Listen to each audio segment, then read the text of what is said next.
अक्सर मरीज़ आके ये शिकायत करते हैं कि उनको पाँव में चूंटियाँ सी महसूस होती है या सुइयाँ सी चुभती हैं या उनको पाँव में झंझनाहट होती है या जलन होती है। तो आज हम डिस्कस करेंगे कि उसकी क्या वजूहात हैं। उसकी सबसे बड़ी वजह तो जो है वो डायबिटीज़ है और डायबिटीज़ न्यूरोपैथी की वजह से ये मसला होता है, जिसको हम अगली वीडियो में बहुत डिटेल में डिस्कस करेंगे।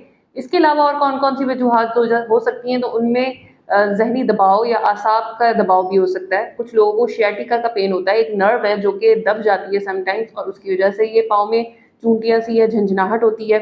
इसके अलावा रीढ़ की हड्डी का दब जाना या रीढ़ की हड्डी के मसाइल उनकी वजह से हो सकता है। आपका स्पाइनल स्टेनोसिस, जो रीढ़ की हड्डी है उसके अंदर कैल्सिफिकेशंस हो जाना, उसके अंदर कोई रुकावट आ जाना या समटाइम्स जो डिस्क है वो स्लिप हो जाना, प्रोलैप्स हो जाना, हर्निएटेड हो जाना, यानी कि जो स्पाइनल के मसाइल हैं उनकी वजह से ये सारे प्रॉब्लम्स हो सकते हैं।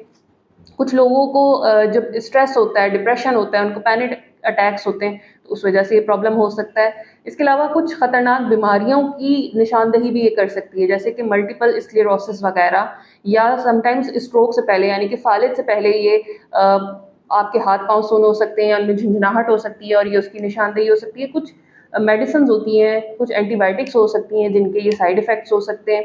आपके जिस्म के अंदर कुछ विटामिन्स की कमी हो सकती है, स्पेशली विटामिन B12 और B6 की कमी की वजह से हो सकती है और इसके अलावा खून की कमी की वजह से आपके जो अज़ा हैं उनको सही तरीके से खून नहीं पहुँच पा रहा है, तो ये मसाइल हो सकते हैं। लेकिन इनमें सबसे ज़्यादा जो शुगर के पेशेंट्स हैं उनको ये मसला होता है और वो अक्सर शिकायत करते हैं कि हमारे पाँव जलते हैं या उनमें सुइयाँ सी चुभती हैं या हमारे पाँव से चप्पल निकल जाती है।